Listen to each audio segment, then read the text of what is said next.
Il est temps, mes amis, de revenir sur un gros mensonge, une grosse fake news, comme on dit dans le jargon, les croisades. Ah, les croisades, cette agression du monde chrétien occidental contre le tout gentil, tout mignon monde musulman qui n'avait rien fait à personne. En gros, cette escapade purement raciste et intolérante visant à coloniser les terres arabes. Il y a juste un problème dans ce que je viens de dire, c'est tout en fait. Absolument tout ce que vous venez d'entendre, c'est ce qu'on veut nous faire croire aujourd'hui et absolument tout est complètement faux, qui plus est concernant la première croisade qui est la plus importante symboliquement. Bref, dans cet épisode, on va revenir sur tout ça. Qu'est-ce qu'une croisade? Quand? Comment? Où?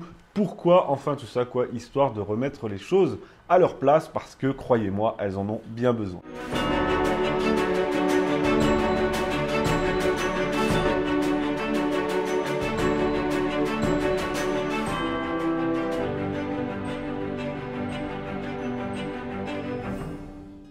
Alors pour vous restituer globalement, la première croisade c'est 1096-1099, suite à l'appel du pape Urbain II.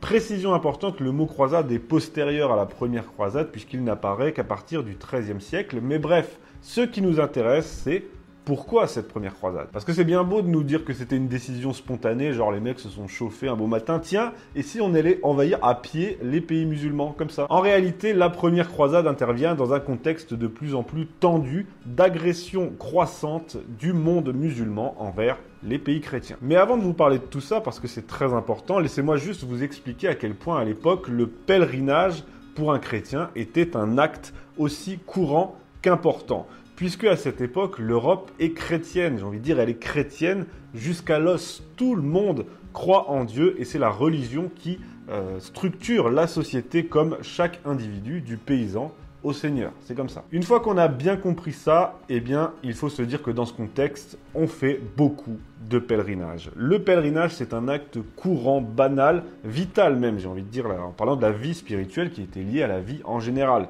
Il y a des petits pèlerinages à la chapelle du coin, là où il y a une relique de tel et tel saint. Il y a des pèlerinages moyens, comme à Compostelle par exemple, et on faisait ça eh bien, pour se faire pardonner un péché, pour faire pénitence ou pour marquer un acte de foi.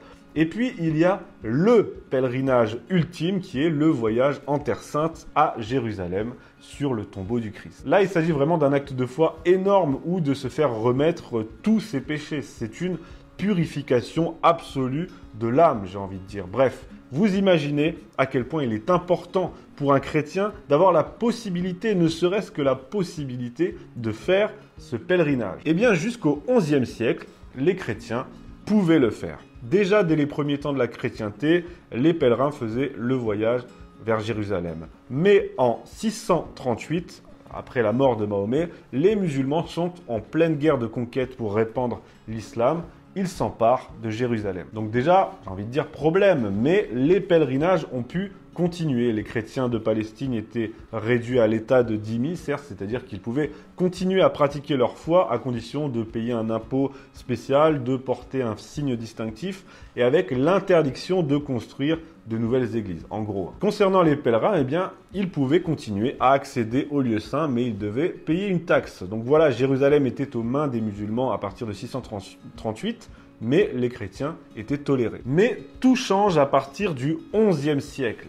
En 1009, le calife Hakem fait détruire la basilique du Saint-Sépulcre, là où se trouve le tombeau du Christ, et les persécutions contre les chrétiens commencent. Et ensuite, en 1078, là c'est l'élément déclencheur, les Turcs seldjoukides s'emparent de Jérusalem et interdisent définitivement l'accès au lieu saint. Et ça, c'est juste le contexte sur place, à Jérusalem. Et rien que ça, j'ai envie de dire que ça justifiait une intervention. Vous imaginez, c'est comme si aujourd'hui, les Américains s'emparaient de la Mecque, envahissaient la Mecque, et puis décidaient que les musulmans n'avaient plus le droit de faire le Hajj. Vous pensez que ça se passerait bien, franchement. Donc bref, ça c'était la situation en Terre Sainte, mais si on regarde d'une manière plus globale, plus générale, bah là aussi il y a pas mal de trucs à dire, et surtout de choses à revoir concernant qui est l'agresseur et qui est l'agressé. Parce que, petit rappel, au 7e siècle, l'islam part dans une guerre de conquête et s'étend militairement en prenant notamment la Palestine et la Syrie,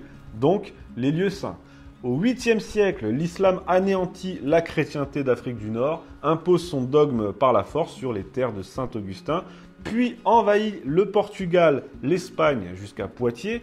Donc ce sont des terres chrétiennes et européennes. Au XIe siècle, ils envahissent la Sicile, qui sera ensuite reprise par les Normands, et tout ceci est sans parler des agressions perpétuelles envers Constantinople qui n'a de cesse d'appeler Rome à l'aide, et puis plus tard leur conquête des Balkans, de l'Europe de l'Est. Donc bon, là en matière d'agression, de conquête, je pense qu'on n'est pas trop mal au bout d'un moment. Donc la version de l'agression violente et brutale de l'Occident barbare contre un islam tolérant et doux, ça va 5 minutes quoi. Comme le dit Jean Sévilla dans son livre Historiquement correct, dont je me suis servi entre autres pour préparer cet épisode, la croisade, c'est une riposte à l'expansion militaire de l'islam, une réplique à l'implantation des Arabes et des Turcs en des régions dont les villes, berceaux du christianisme au temps de Saint Paul, ont été le siège des premiers évêchés.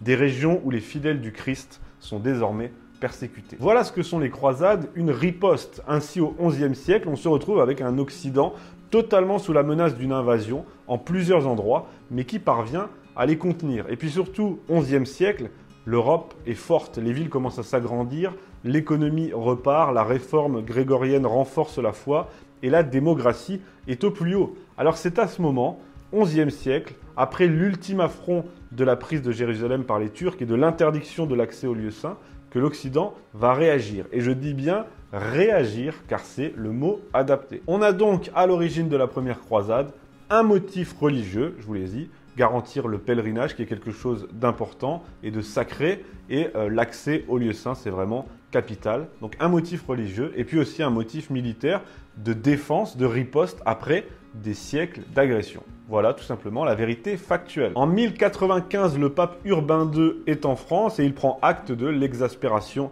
des pèlerins et des fidèles. Il décide donc lors du concile de Clermont le 27 novembre 1095 de lancer un appel à la croisade afin de soutenir l'empereur byzantin et puis de libérer Jérusalem. À l'origine, cet appel est destiné aux seigneurs, mais il va très vite se répandre dans les campagnes et au final, c'est tout un peuple qui va se mettre en marche.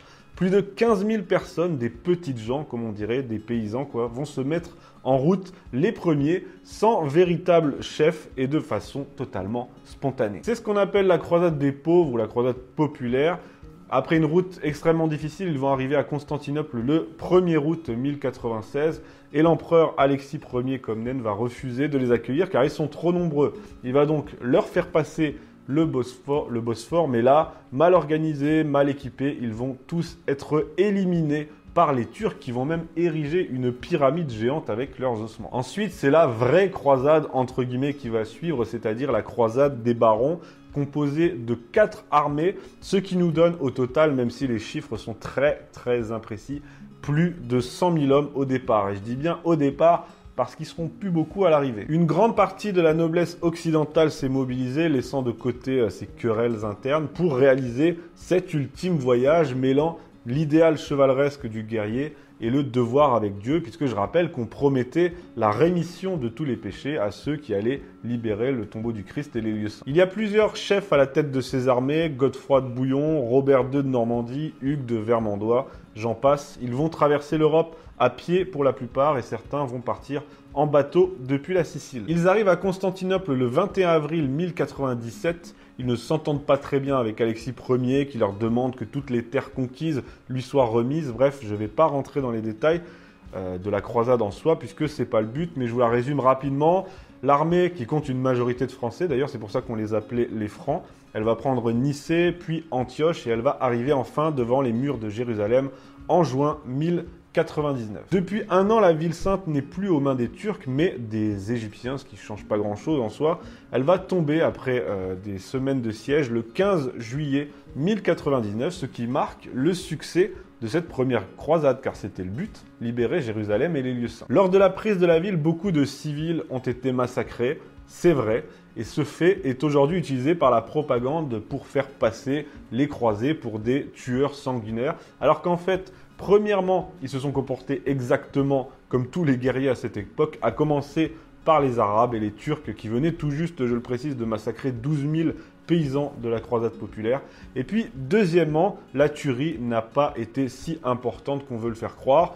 Il y a d'un côté les musulmans de l'époque qui ont amplifié le phénomène à des fins de propagande pour susciter une réaction. Et le pire, c'est que de l'autre côté, les croisés eux-mêmes l'ont amplifié pour intimider les musulmans. Quoi qu'il en soit, Jérusalem est libérée et la suite logique, c'est la création des États chrétiens qui sont créés en Terre Sainte, histoire d'assurer désormais la protection durable des lieux saints. Alors, il y a le royaume de Jérusalem évidemment, qui est dirigé par Godefroy de Bouillon, qui est nommé avoué du Saint-Sépulcre et non roi de Jérusalem, il a refusé.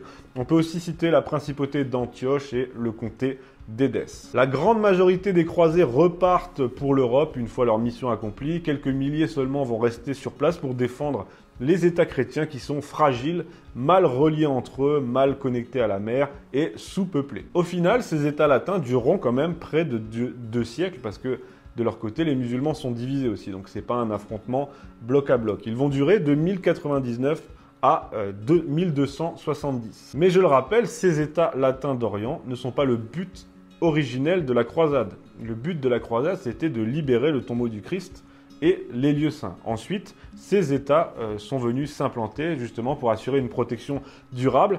Et c'est pourquoi les autres croisades n'auront absolument rien à voir avec la première. La première croisade, je l'ai dit, c'est avant tout spirituel, libérer le tombeau du Christ et permettre l'accès aux lieux saints. Les 7 autres qui vont suivre dans les décennies suivantes, eh bien, elles auront des objectifs plus politiques, plus concrets, à savoir renforcer et défendre les États latins d'Orient, avec pour but final, toujours bien sûr, de conserver les lieux saints. Donc quand on parle des croisades, déjà, c'est assez flou. Je terminerai par une dernière idée reçue qui consiste à dire que les croisés sont partis en Terre Sainte pour s'enrichir. Alors là, rien de plus faux, puisque à cette époque, en Europe, il y avait beaucoup de terres en friche, beaucoup de terres fertiles à prendre. Il était totalement inutile d'aller jusqu'au bout du monde pour s'enrichir ou pour avoir des terres. D'ailleurs, de nombreux chevaliers se sont ruinés totalement en partant à la croisade. Ils ont emprunté de l'argent, ils ont vendu des biens. Le tout était dans un but, je le répète, purement spirituel. C'était pas des vacances à l'île Maurice, quoi. Les croisades ne vont pas mettre un terme à l'expansion militaire agressive de l'islam. Elles ne feront que la retarder, en tenant compte du fait aussi que les musulmans sont divisés. Je vous l'ai dit, c'est pour ça que ça s'est pas fait tout de suite. C'est plus compliqué. Il faudra encore les repousser plus tard, des siècles plus tard, à la bataille navale de Lépante, par exemple, en 1571, ou encore à Vienne, en 1683. Donc pour résumer, non, les croisades ne sont pas une agression commise par un Occident chrétien violent et avide de richesses. Elles sont une réponse légitime à l'expansion et aux agressions de l'islam des pays musulmans, mais surtout elles sont un formidable élan spirituel de libération des lieux saints. Donc il faudrait arrêter de nous raconter des foutaises. Merci.